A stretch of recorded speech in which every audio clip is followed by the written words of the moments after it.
The Earth has been a living planet for nearly 4 billion years.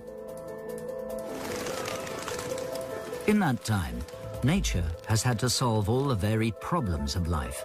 Finding food, finding mates, moving around, and surviving in extremes. From the highest of mountaintops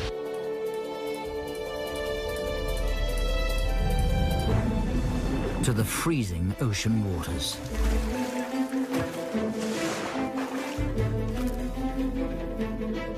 In the beginning, people were just another part of this breathtaking diversity. But our large brains began to set us apart from the natural world as we used technology to solve the problems of life.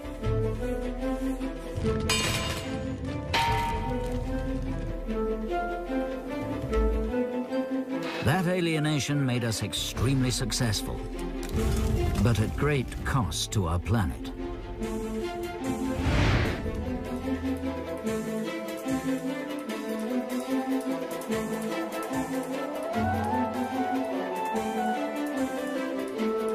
Now we're beginning to see nature with new eyes.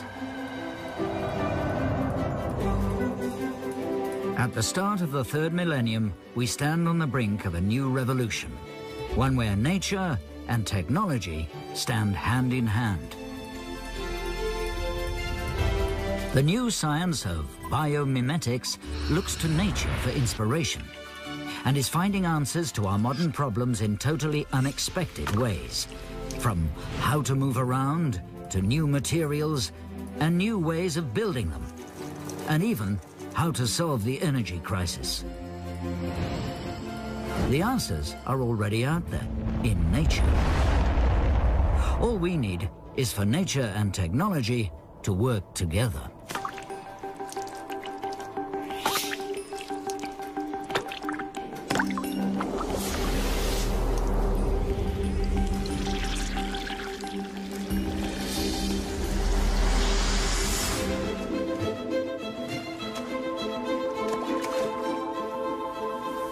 Nature has solved the problem of moving around in some wonderful ways.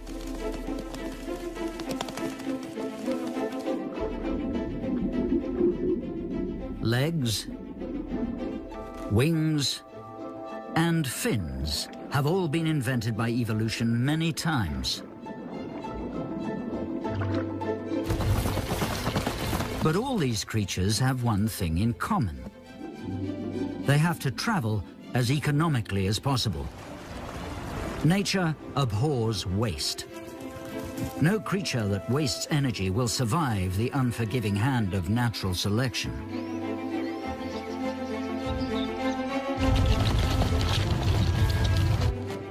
So we must be able to improve our own technology by looking at walking, swimming, and flying.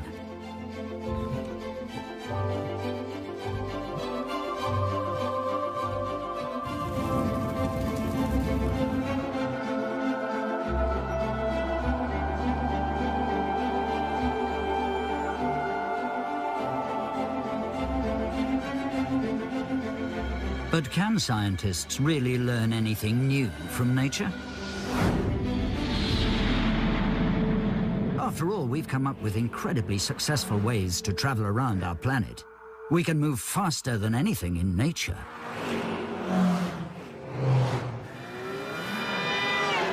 We can find our way with unerring accuracy. We can even build flying machines much bigger than anything nature could ever dream of.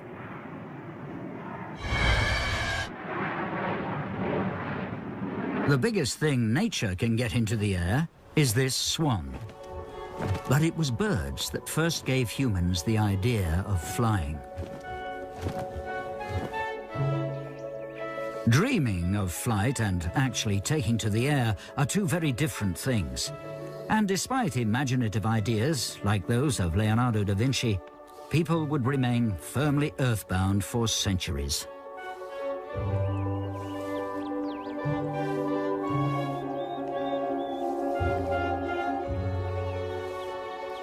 Then, around 100 years ago, the dream finally took off.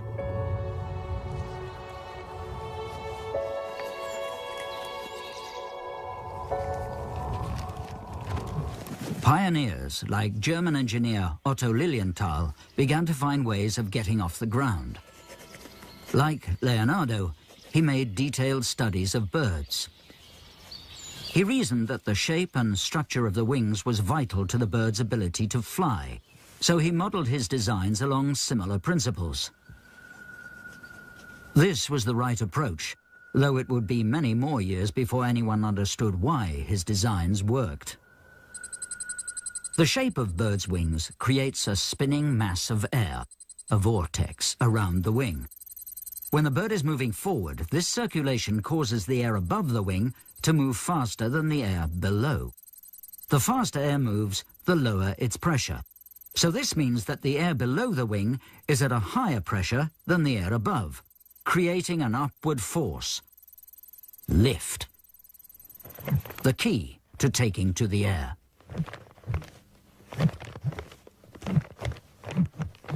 Of course, birds are much more complicated than that. They also flap their wings to produce forward thrust. A bird's wing is both wing and engine.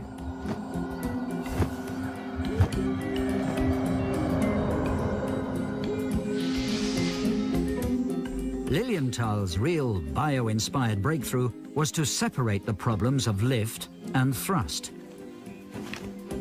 He thought the only way to conquer the air was first to master gliding, which he did with incredible success. In all, he made 2,000 flights.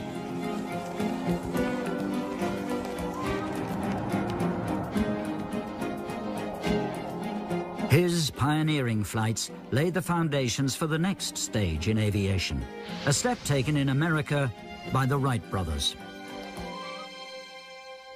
These two bicycle makers from Ohio made the first ever powered flight. But this first Wright flyer was almost impossible to control. This historic moment wasn't exactly a display of precision flying. The Wright brothers still had to work out how to steer their plane, a problem nature solved a long time ago.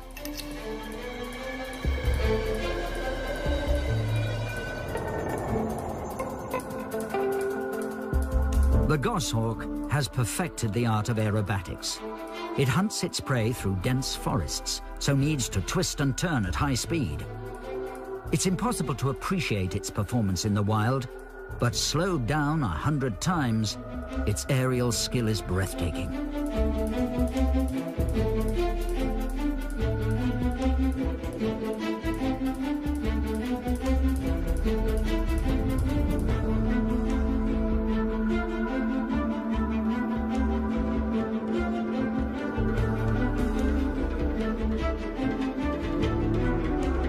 And birds also gave the Wright brothers their breakthrough. They didn't have the technology to look at how a goshawk maneuvered in flight. But all they had to do to find inspiration was to look up. Turkey vultures were a common sight around their home in Ohio.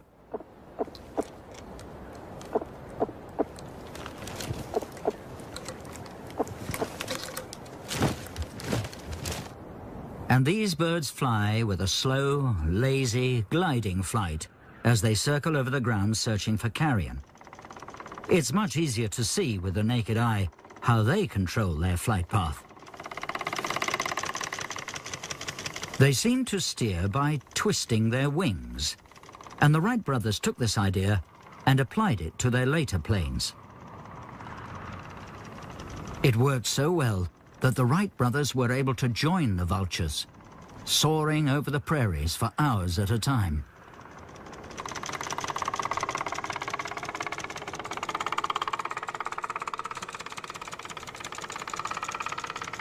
So aviation may have only got off the ground through inspiration from nature. But over the next century, aviation engineers went their own way and ignored nature's designs.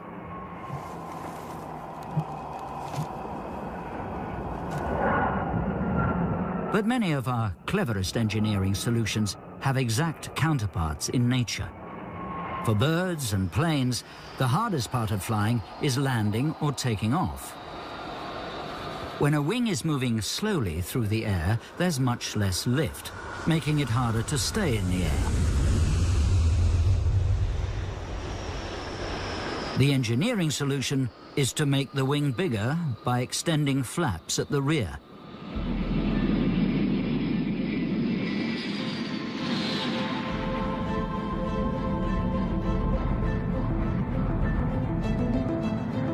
And nature does the same.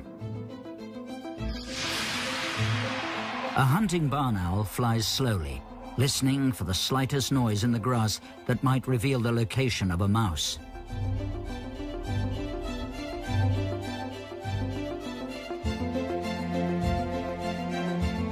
In slow flight, its feathers are spread out to give it maximum lift.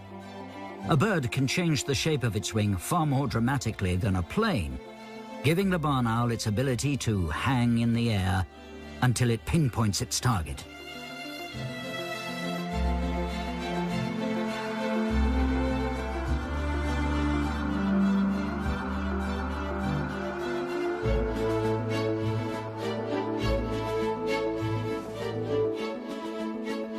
These striking parallels between nature and technology meant that during the whole century of aviation, engineers spent a lot of time reinventing the wheel, or at least the wing. Now, with the birth of this new way of thinking, of bio-inspired thinking, engineers are looking to nature when designing the next generation of aircraft. These robo-gulls at Florida State University are radio-controlled models with wings that behave more like those of birds. These planes can change the way they fly, just like birds, making them much more adaptable than conventional planes. This one changes the area of its wings, in the same way as a bird does, by sliding its feathers apart. Birds can also alter the angle of their wrist joints to change their flight characteristics. And so can this plane. With its wings in the wrist-down position, the plane is less stable but very maneuverable. With its wings straight, the plane glides well, and with the wrists up, it's more controllable and easy to land. This plane is steered by wing warping, a system abandoned by engineers shortly after the Wright brothers, because, although very efficient, it needs constant adjustments and instantaneous reactions. All these planes fly, but because they behave like birds, they're very difficult to control. Evolution has turned the bird's brain into an ultra-fast control system. An onboard computer capable of making continuous, lightning-fast adjustments to wing shape and angle. Just how fast a goshawk's reactions need to be can only be seen when its dash through the trees is filmed from an onboard camera.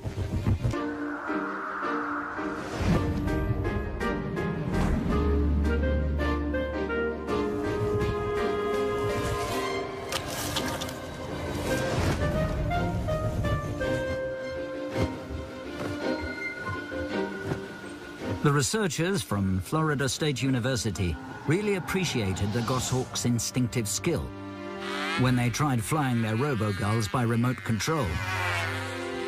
It took a lot of practice to keep these things in the air. But once mastered, these little planes are highly maneuverable.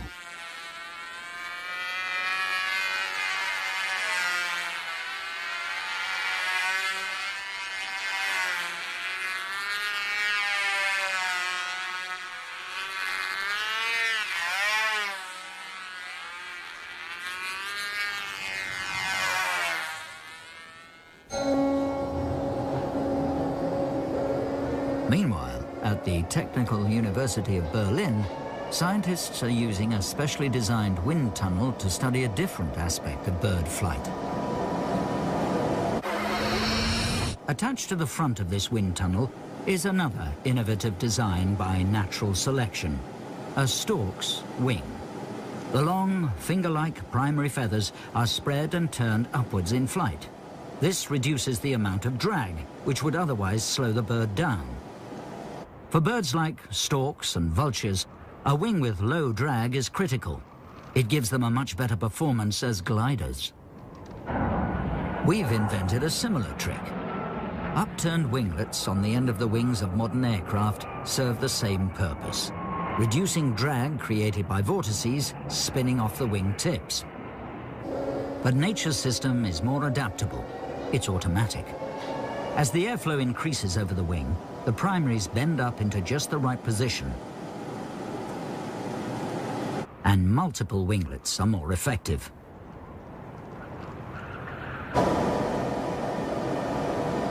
Using a series of models of a stork's wing, the scientists here worked out the best arrangement of multiple winglets. Then they went a step further than nature. They took away the individual feathers, just leaving a loop at the end of the wing. By extending this idea even further, the scientists made this model, where the whole wing is a loop, allowing the plane to fly at walking speed. The real joy of bio-inspired thinking is not always in the obvious, but in the leap to new and unexpected ideas. By understanding the way a stork's primaries work, these scientists have designed a way to make more efficient wind turbines. Based on the design of the stork's wing feathers, they arranged vanes in a circle. As they shed their vortices into the center, the vanes increase the airflow here. So when a windmill is pulled back into the center of this structure, it picks up speed.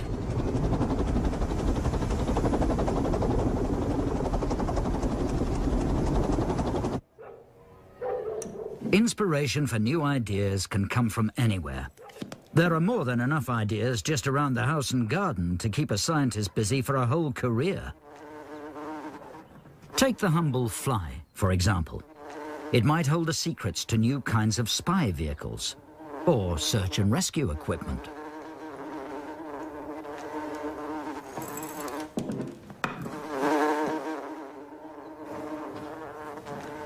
To most of us, it's just a germ-carrying nuisance. But look again. It can do things no engineer can.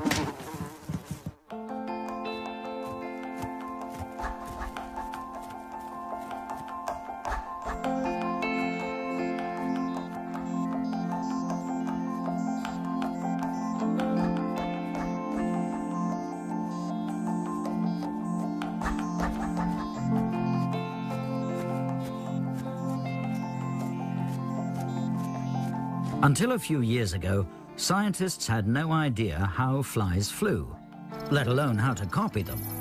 But now the fly's secrets are being unraveled, and it needed a whole new branch of aerodynamics to understand it.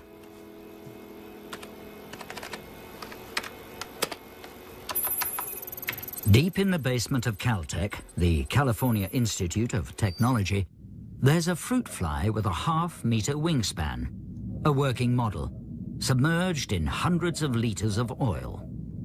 The oil behaves like air would over the tiny real fly. Injecting air bubbles into the oil shows the scientists what happens as the insect flaps its wings. An exact replica of the real thing, but at a scale which makes it easier to study.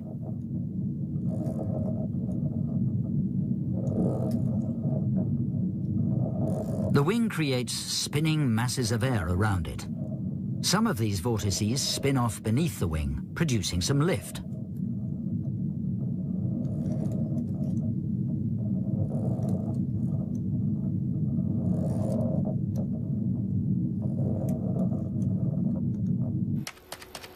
But the scientists noticed that one vortex stays attached, just behind the front edge of the wing.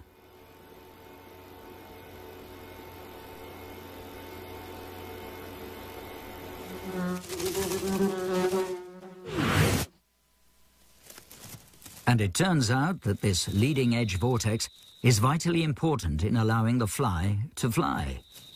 This is what generates most of the lift.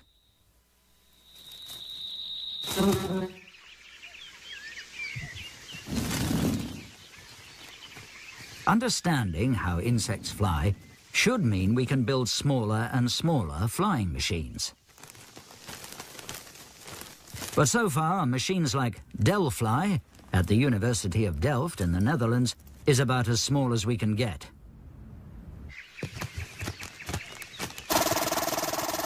Delphi doesn't, at first sight, look like any insect that ever lived.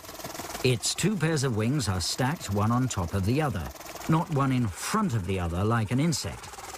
But the inspiration behind Delphi came from watching the aerial skills of dragonflies. And it uses the same tricks as insects to fly.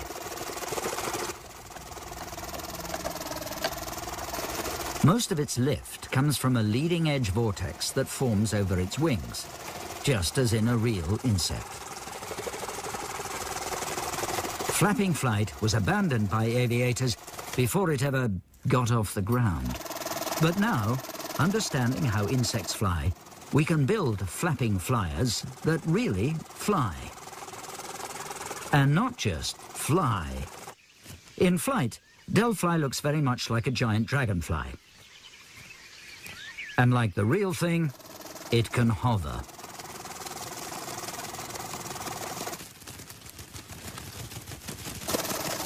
Delphi also carries a tiny onboard camera, and its slow, maneuverable flight would make it the perfect reconnaissance machine for confined spaces.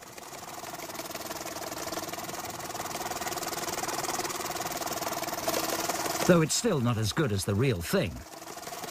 But as a designer, nature does have one big disadvantage over humans. It can't start from the drawing board each time. It has to work with what it's got. The ancestors of penguins flew through the air, whilst today they fly through water. Nature had to take a design adapted for one thing and make it do something else.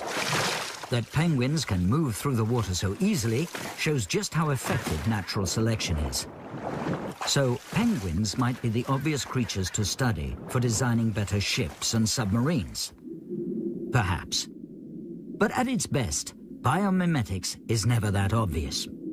When it comes to underwater energy efficiency, it's much better to take a close look at sharks. They seem to use far less energy than they should. And to find out why means taking a very close look. Magnified hundreds of times, shark skin is covered in tiny scales, each with a ridge along its center. These ridges trap a layer of water close to the skin, which reduces friction as the shark moves through the ocean.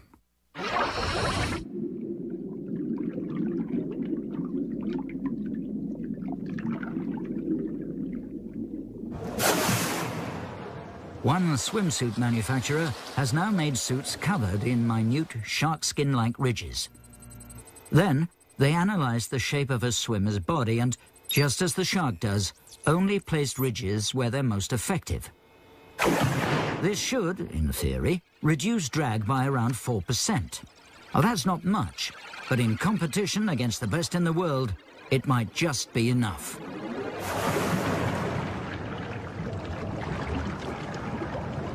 At the 2004 Olympics in Athens, Australian swimmers wore these new suits for the first time and kept ahead of the field.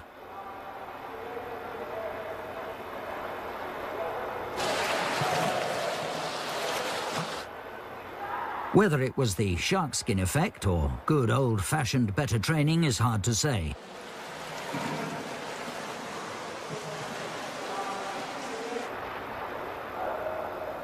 But they might just owe this gold medal to one of the ocean's most efficient predators.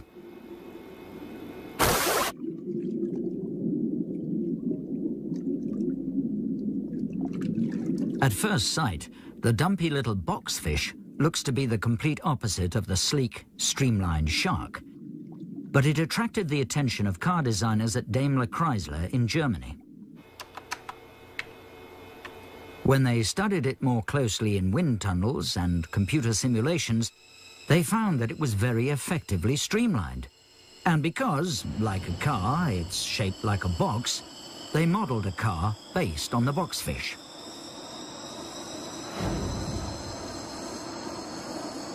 When they tested their new boxfish car in a wind tunnel, they found it had 65% less drag than the average family car.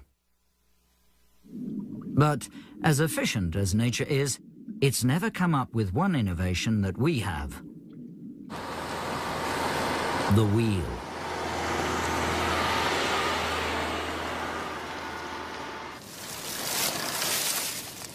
Wheels are very energy-efficient ways to move around. But the problem with wheels is that as the ground gets rougher and rougher, wheels get less and less effective. Nature's solution, on the other hand, has no such problems. Legs. And what insects can do with 6 of them is truly remarkable. For one thing, the whole system operates on minimal computational power. An insect's brain just tells it when to stop or start and perhaps how fast to walk. But all the complex coordination is done by simpler control units in the legs themselves, a system which turns out to be incredibly adaptable. With just a small change in its control system, this stick insect switches from walking to searching for a new foothold, and then crossing a gap that would stop most robots in their tracks.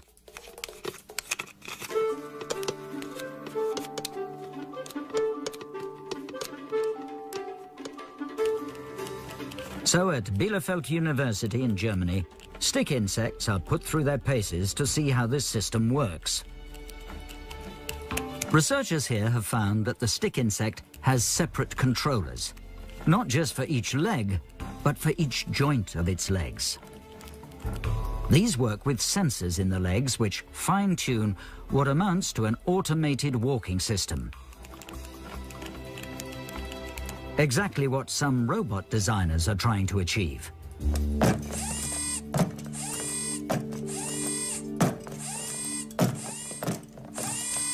Tari 2 was built to mimic a stick insect. Each individual leg control unit can be programmed in different ways to test assumptions about how stick insects walk. The more Tari 2 walks like a stick insect, the closer these scientists are to understanding how the real insect walks. Information which could then be used to make walking robots with insect-like economy.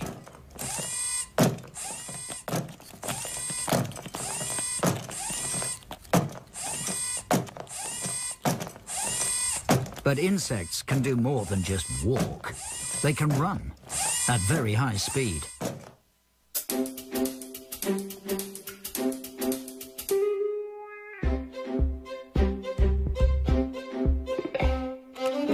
This roach can cover 50 body lengths in a second, which is why we only ever catch a glimpse of them. But slowed down more than 100 times, this unloved pest becomes a source of inspiration. At the University of California in Berkeley, scientists are looking at just how fast different kinds of cockroaches can run.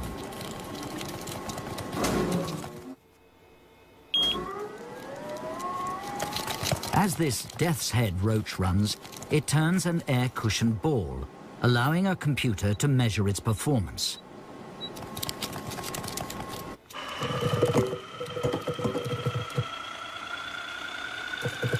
And persuading it to run on a treadmill, the scientists can film it in ultra-slow motion to see in detail how its legs work. The legs act like miniature pistons, ramming into the ground. And the scientists found that the roach's legs are not stiff like a robot's legs. A certain amount of give seems to make a running roach more stable. Likewise, their sprawling gait seems to be another reason why we don't often see roaches fall over, even when running at high speed. Putting these insights together, scientists at Stanford University in California came up with Sprawlita. Its legs are pistons that mimic the way a roach's legs push against the ground. And its legs both give and sprawl like a real roach. And this cockroach-inspired design does give it a reasonable turn of speed. This robot can cover 3 body lengths a second. This prototype is programmed and driven by a large control unit attached by cables to the robot. But inspired by the success of the basic design and by the control systems of insects, Sprawlita evolved into iSprawl, a remote control version.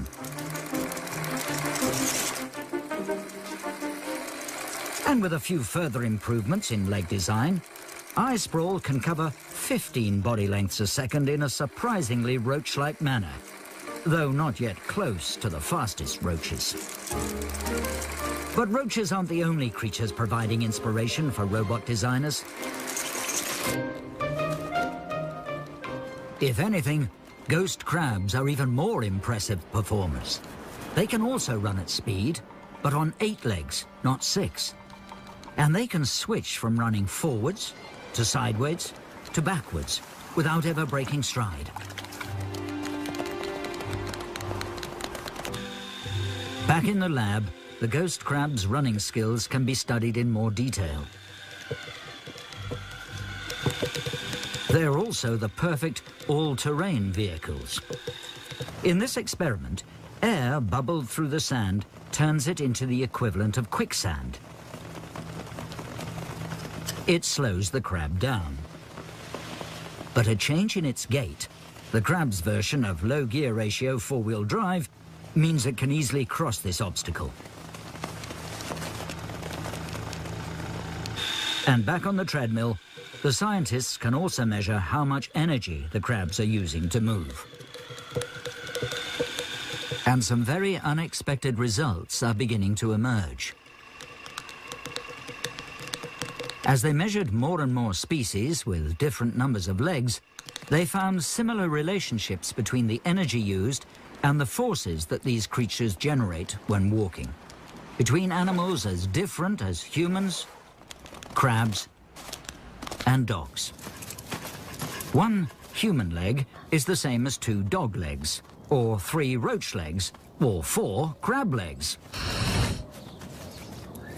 An underlying principle of walking seems to be emerging, and this holds all the way up to a millipede with 180 legs. Understanding the basic principles behind nature's designs is the key to successful bio-inspired thinking. And millipedes, crabs, and roaches seem to be leading to totally new robot designs.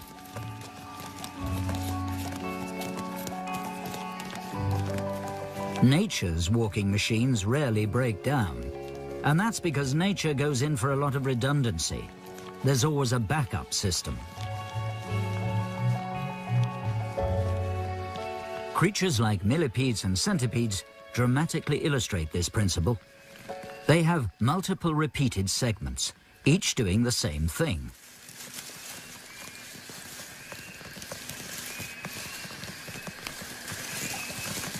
A great many of these segments would have to be damaged to stop this 10-centimeter giant centipede from moving at speed over the forest floor, and its long, thin body allows it to squeeze through narrow gaps in pursuit of prey. At Penn State University in Philadelphia, this segmented robot works on just that principle. When it wants to move quickly, it can roll into a wheel, but then it unfurls to move like a mechanical caterpillar through narrow gaps.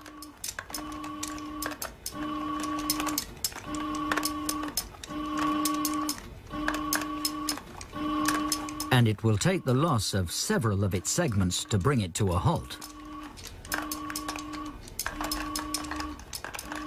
Giving a robot segments means it can behave even more like a centipede, making use of serpentine movements to move at high speed. The wheels on this robot are not powered. They merely allow the robot to glide over the floor, driven by its centipede-like undulations. But it's also possible to have the best of both worlds, of technology and nature, by combining wheels and legs. These robots do just that, hence their name, WEGs. This is, in essence, a cockroach on wheels. Wheeled legs give these robots the advantage of wheels, but with the roach's ability to negotiate obstacles. But roaches are still much better at covering rough ground, even at top speed. It only takes a slight change to their control system to allow them to do this, something that attracts as much envy as admiration from robot designers. And something else roaches do without breaking stride is climb up vertical surfaces. They do this by using tiny claws on their feet, which hook into any irregularities on the surface. How they attach and release these hooks is the secret to their success, a secret that has been unraveled by scientists at Stanford University.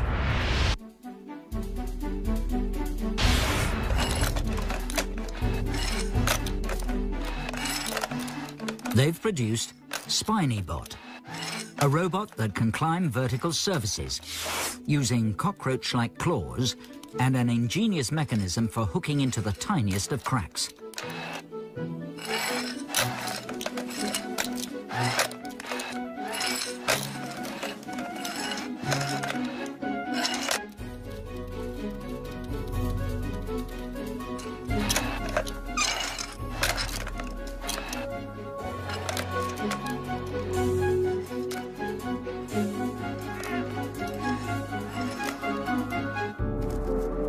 But some insects can go where even roaches fear to tread. Flies have little trouble in climbing up smooth surfaces like glass, where a roach's claws would have nothing to hook into. A trick that's down to the fine details of the fly's foot. Magnified more than 1,000 times, a fly's foot is covered in huge numbers of tiny hairs, each of which ends in a flattened plate. The fly oozes an oily liquid into the hairs, which sticks each of those thousands of plates onto the glass by a process called liquid adhesion. The same thing that causes a beer mat to stick to a wet glass.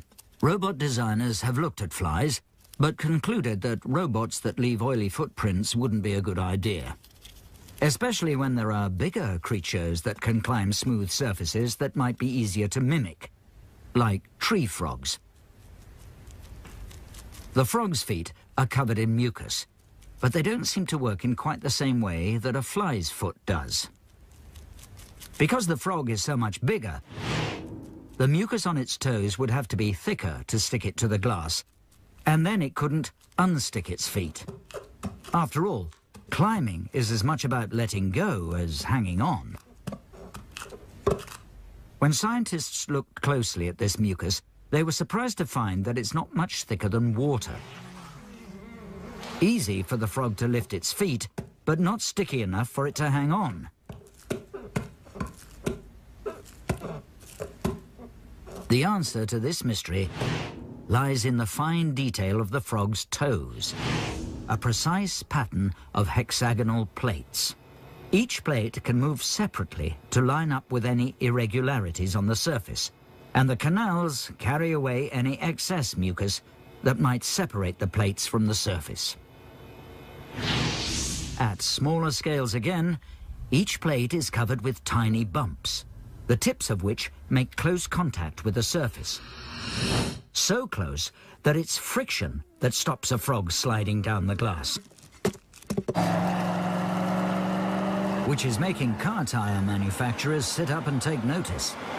Perhaps new and safer tires based on the toes of a frog? But for sheer sticking power, nothing beats this creature. A gecko. Geckos can race up a vertical wall with no problems. And they can even hang upside down from the ceiling. It's been calculated that a gecko's feet are so sticky that it could support a weight of 25 kilograms before it falls off. All this on dry toes with no kind of adhesive whatsoever. Again, the secret lies in the microscopic detail of the gecko's toes. Like the fly's foot, the gecko's toes are covered in a dense mat of hairs. Moving closer still, each hair branches at the tip into dozens of microscopic hairs, each of which is so tiny that it can get incredibly close to the surface of the wall. So close that it can feel the forces that attract molecules together, the van der Waals forces. The molecules of the gecko's hairs and those of the wall are drawn to each other. And the force, magnified millions of times by the huge number of hairs, produces the incredible stickiness of the gecko's toes. But with such sticking power, unsticking is a real problem.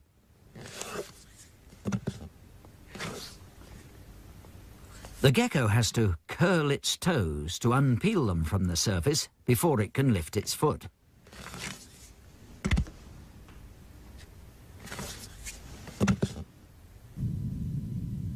Scientists have developed a sticky tape covered in microscopic pillars that works on the same principle as a gecko's foot.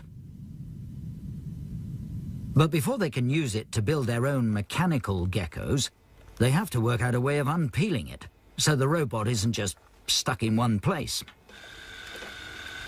At Case Western Reserve University in Ohio, this little robot has been designed to study just that. The way gecko tape sticks to glass and then unpeels. Once perfected, it should allow much bigger robots to climb securely as a gecko.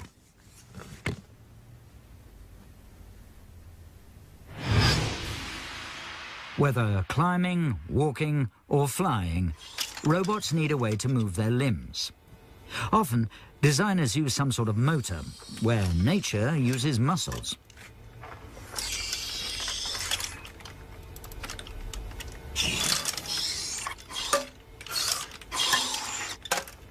But these robots have been designed with devices that mimic the action of muscles. Flexible tubes in the same position as muscles are driven by air pressure, which forces the limbs to bend or straighten. A very similar action to living muscles, and the result is most lifelike.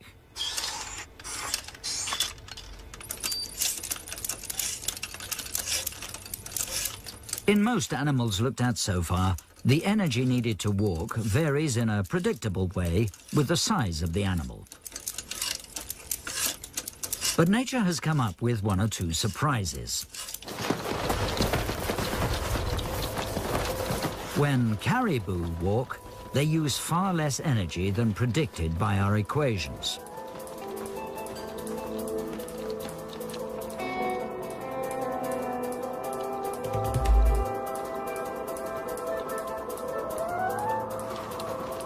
And when they move from hard ground to soft snow, the energy they use hardly increases. It's not entirely clear how they perform this trick, though their hooves certainly play a part. They're only loosely attached by ligaments, and so can splay out like snowshoes when pressed onto the ground.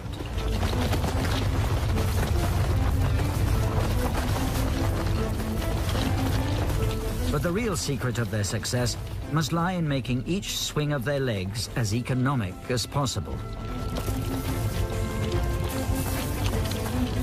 The caribou's extreme energy efficiency has been shaped by their need to make long treks over snowy landscapes.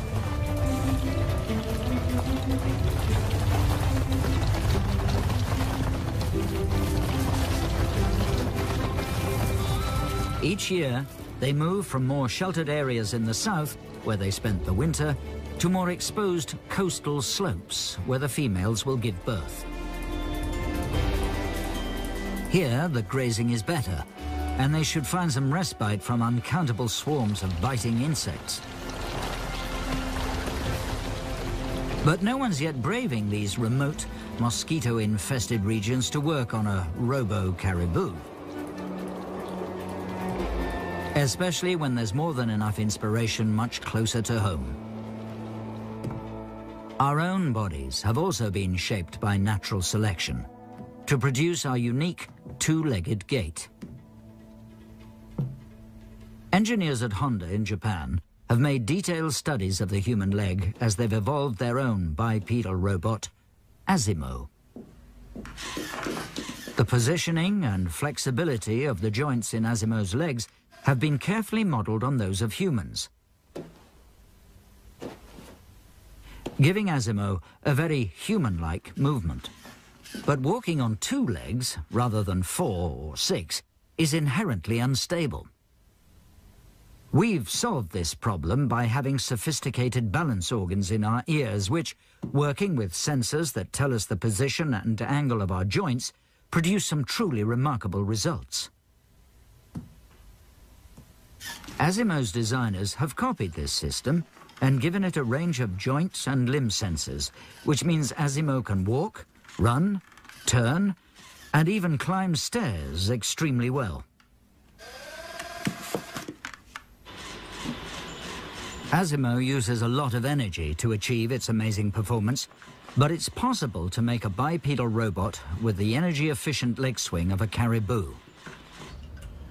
This robot has no power supply and no sophisticated control systems, but it can walk down a slope and coordinates its legs to avoid falling over. Give it a power supply and you've got Denise. All that this robot has is a sensor on the bottom of each foot. When one foot hits the ground, that tells the other one to kick off. Most of the energy to move forward comes from the pendulum-like swinging of the leg, just like a caribou. Denise uses only about 1/10 of the power of Asimov, and she's an empty-headed robot. All her coordination takes place without a central computer. In some ways, more like an insect.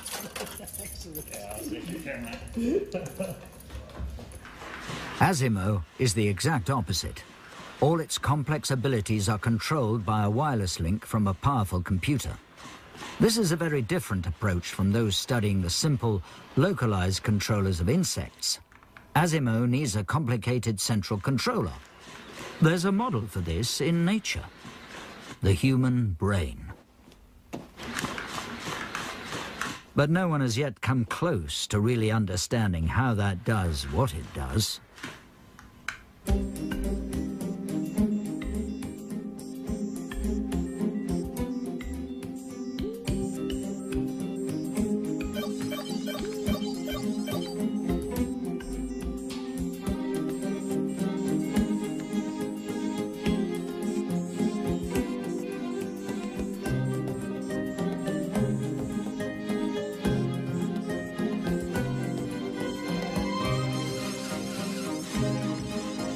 As a new way of seeing the world, bio-inspiration is full of promise for new technology. But it's also a new way of seeing nature and of appreciating the vast complexity of life. But the real joy of this new view is that inspiration can come from anywhere, from the lowliest creatures that we might just swat to our own bodies. Nature is the biggest research library on the planet. It's just a question of knowing how to read it.